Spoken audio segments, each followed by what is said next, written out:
The S&P 500 is trading at all-time highs, but some of the best companies in the world, they're trading like it's a recession. So what I'm trying to say is, while everyone else is chasing the same 5 AI stocks, I think there's real and solid opportunity in this disregarded pile. So today, friends and family, by the way, my name is Amos, we're going to be evaluating beaten down stocks that Wall Street has basically given up on. In other words, stocks that are on sale even though the fundamentals are going the distance. We're talking names like UnitedHealth, Duolingo, The Trade Desk, and much more.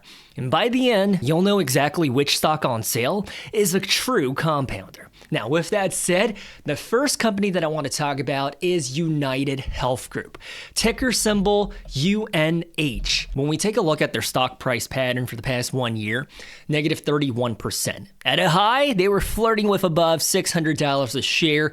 At their low, we were talking $234 a share. However, since that low point in August, they have made a nice recovery, but nonetheless, they're still quite a ways off from their all-time highs, right? And the thing is, when we take a look at their P&L, their gross sales is growing by 10.5% year over year. So the fundamentals are intact. You take a look at their earnings per share situation, it's up by 24% year over year. There's a lot of setbacks that's happening with this company, okay? I'm going to be completely honest with you. I think Wall Street way too dramatic with the sell-off. They sold off on a very high quality compounder because of temporary headwinds. I know, it's a hot take, might be unpopular, but I still think UnitedHealth is truly a dividend compounder with cheese. I mean, their dividend profile looks phenomenal. And I'm personally in the camp that the United States, we need a healthcare system reform, a rehaul, a transformation from the ground up, top to bottom. Okay. For the time being, it's the system that we have. And UnitedHealth Group, they're best in class. They're the biggest conglomerate healthcare provider. And the fundamentals looks pretty good, right? And when in doubt, I just zoom out to take a look at their total stock market history, 143,000% into the green. I mean, they fell off a cliff after reaching their highs of $600 a share. And to be honest with you, I bought the dip. I saw it as an opportunity. And right now, UnitedHealth Group, it makes up about 25% of my personal portfolio. So I have put my money where my mouth is. Really high conviction and belief in them. So when it comes to UnitedHealth, where am I going to put them in the compounder chart? If I put them all the way to the left, basically it's in the S tier. If they're going to be in the middle, watch list, wait list, C tier. C is actually really good in my personal opinion. That means the company is doing everything they need to be. Their fundamentals and financials are average, which means you should see modest growth in the future, probably 1-for-1 with the S&P 500. If it's all the way to the right side, it's going to be in the F tier. F essentially stands for failure, not the wisest usage of my capital. And then right here, I guess we could say that's a D, C, B, A, and S. So friends and family, to kick off the video, when it comes to UnitedHealth, I do think they're in the B tier. I think this is an above average company. And when I think about the landscape and their future stock price appreciation, at $350 a share, they're nowhere near the $600 price target that I have for them. Now, granted, I think that's going to take like 2.5 to 3 years to reach that $600 price point, but if it happens sooner, great. If it doesn't, that's the investing thesis. I'm willing to wait patiently. I mean, they pay a pretty respectable dividend, so I'm a pretty happy camper. UnitedHealth Group, B. I mean, what do you think? The next one, friends and family, it's Novo Nordisk. It's the parent company of Ozempic and Wegovy, the drugs and products that help you to lose weight. If we zoom out and take a look at their stock price history, during the thick of the pandemic, they were trading at $35. Dude, I have an eyelash in my eye. I don't even understand the physics of an eyelash going into my tiny eyes. Like, what? Give me a second. But as I was saying, they were about $35 a share. And then once they rolled out and went GTM with Wegovy and everything, look at what happened to their stock price, right? It ballooned up to about like $142, $143 a share. And then they ran into supply chain and operational logistics issues. They did not have the manufacturing capabilities to meet the demands of the consumers. And that's because I listened to this podcast from The Economist and it shed light into the leadership's vision and outlook. They did not expect Wegovy to be as successful as it is. And so they did not think about ramping up their production throughput. And as a result, it allowed Eli Lilly to come and eat their lunch. I mean, it's kind of sad to see, right? Drop from 142 down to what it is today of about $56 a share. And when we think about Novo Nordisk, I mean, their revenue situation looks pretty bullish, right? Year over year, it's growing at a double-digit rate ever since 2021, 11% here, 25% here, 31%, 25%, and then down to 16%. But what we have to keep in mind is that they're losing patent protection in 3 major markets, India, Brazil, and China, which means the generic versions are going to flood the markets and they're going to lose a ton of revenue. But here in the United States, they just launched their first weight loss oral pill, and I think that's going to be a huge hit. When you take a look at the trend of their top line, I mean, if we break it down on a quarterly basis, 30% year over year, and then 19%, and then 12%, and then 5%, that doesn't really give me confidence, right?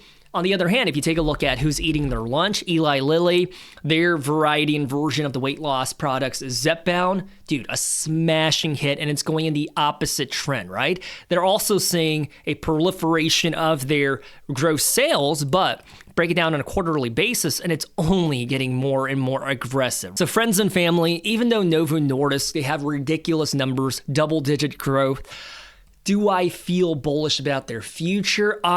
Unfortunately, I could be wrong, but I think the opportunity to invest into Novo was like 5 years ago at $30 a share and then selling out of them at $140. And right now at about $55, maybe $58 a share, I don't really see that much upside to them. So in the grand scheme of things, maybe 5 to 10 years out, I think Novo Nordisk is like a C- to a C. Probably not the best option out here. Next one, friends and family, is Duolingo. If we zoom out and take a look at their 5-year stock market history, they were about $134 in August of 2021. And then during their heyday, which is about a year ago, zoom out and take a look at it like this, $540 a share.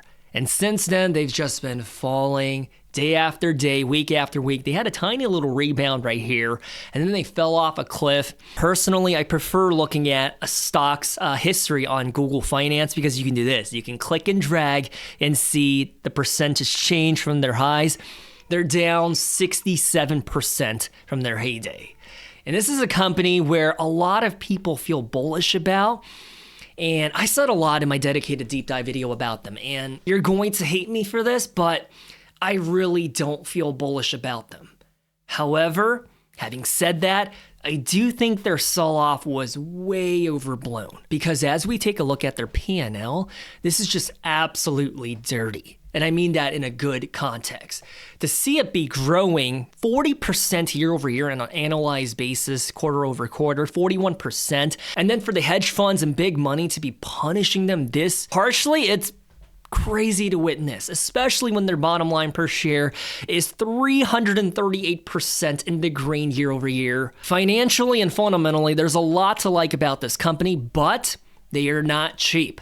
Because once you strip away the one-time accounting manipulation, or I guess financial engineering, and you look at next year's earnings per share, it gives a more accurate PE, okay? And it's 45. So before you think Duolingo trades for a 22 PE, and because of that you think they're undervalued, I don't think so. I think the 45 is a more accurate depiction and representation of Duolingo's valuation. And to be honest with you, I think 45, it sounds about right for the numbers that they're pulling off. I really don't want to step on toes and offend people because I know if you're invested into something, you have tens of thousands of dollars into it, you don't want to hear anyone talk smack or talk trash about it, right? So I do think there is some value here with Duolingo.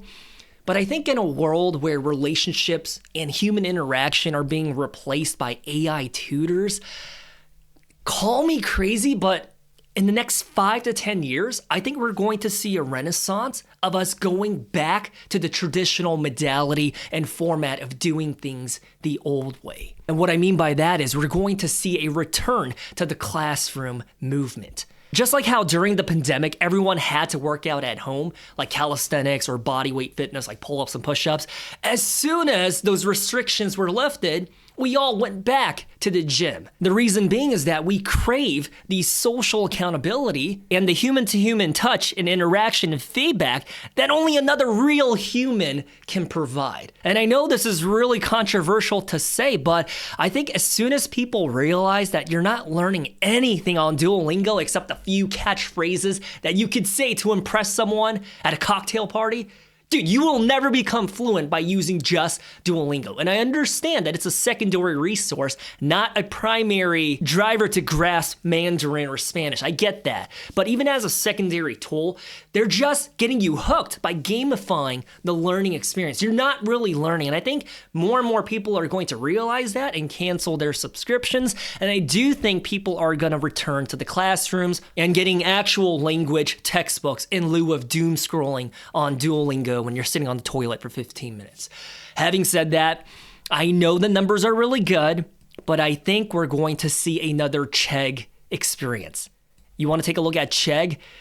Take a look at this. This is a software company that used to provide learning lessons for students to supplement what they were learning in the classroom. And this is the textbook example of AI disrupting and killing an entire business model.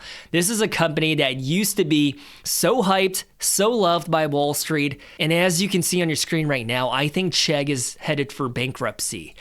Jump on over to their cash flow, take a look at what's going on from their operations. Their free cash flow per share, since their heyday, it's just been declining. And let me show you their stock price history.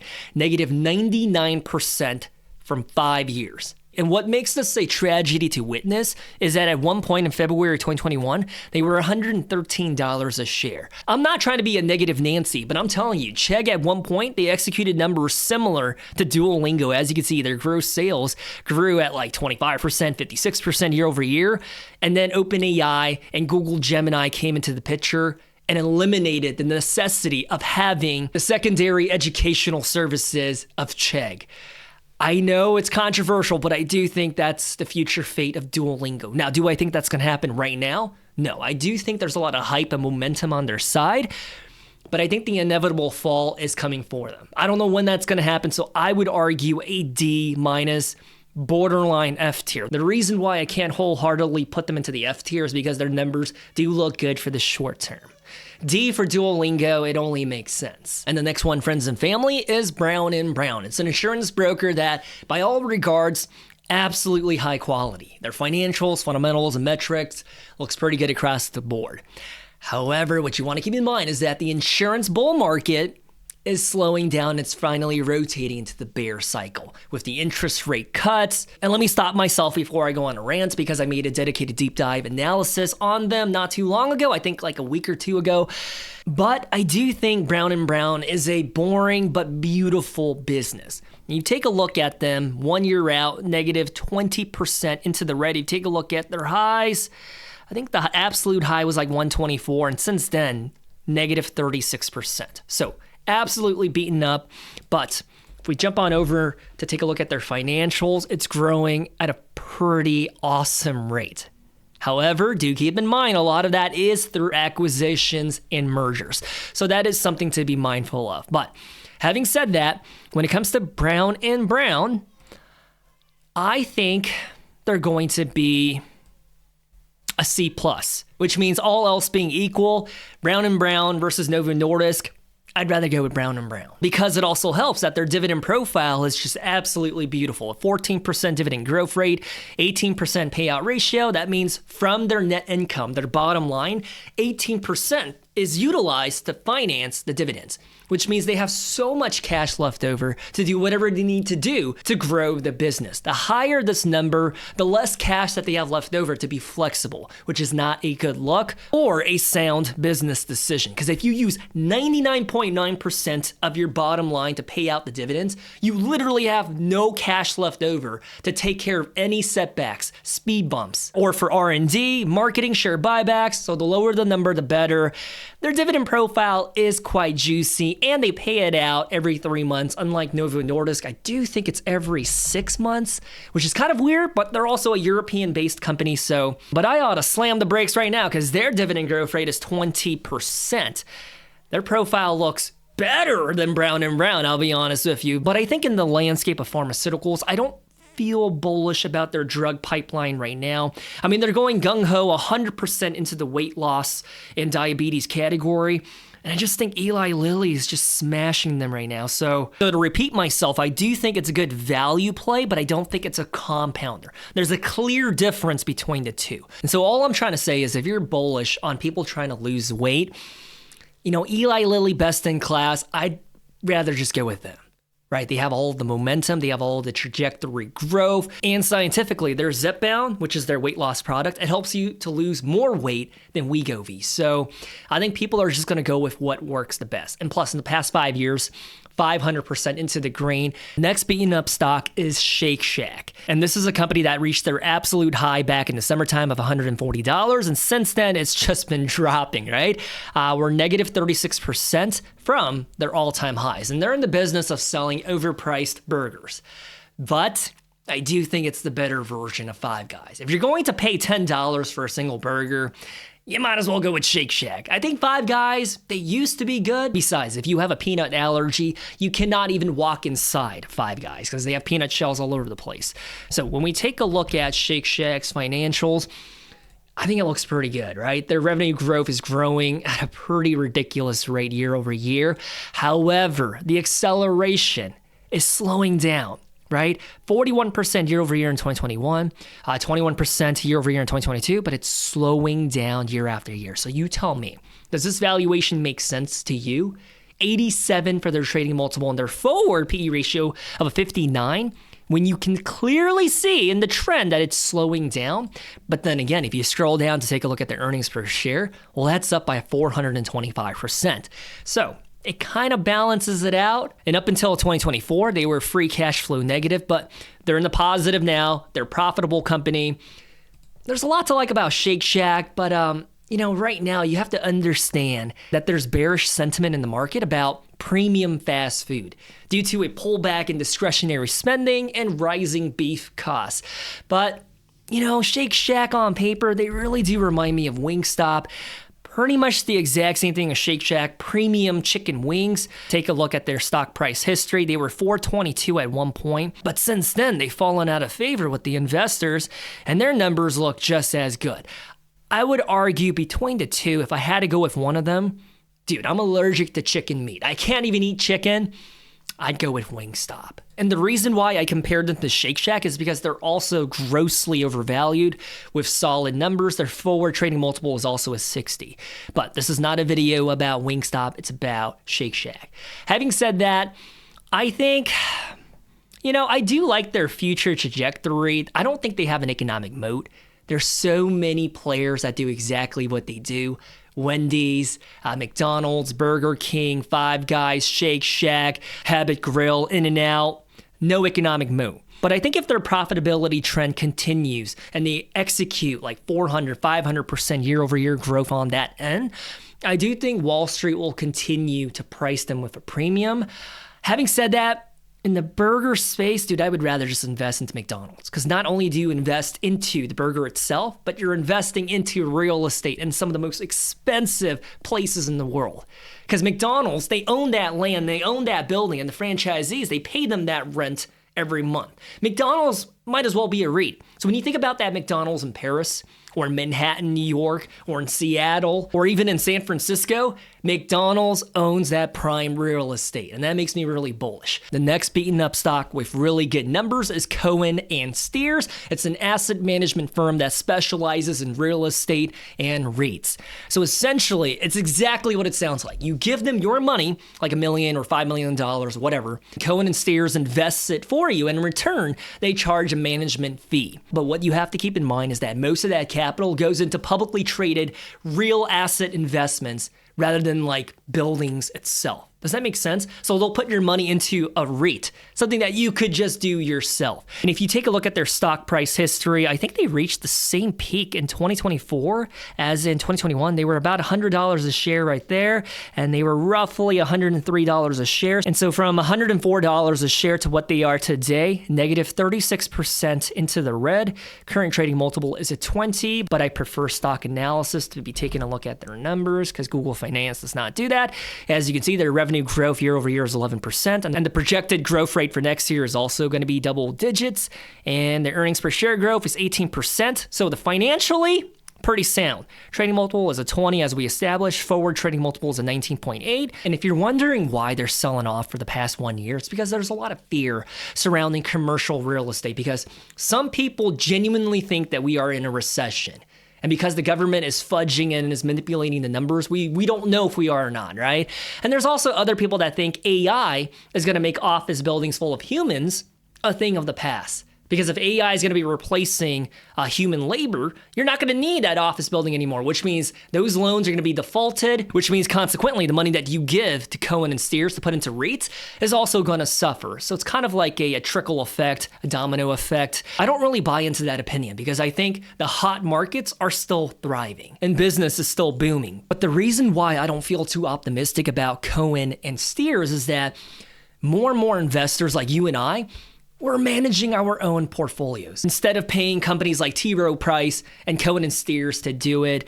But then again, there's a huge chunk of the population that understands that investing is really important, but they're too busy, or they would rather not be looking at the stock markets all day. So they would prefer to have someone like Cohen and Steers to take care of it for them.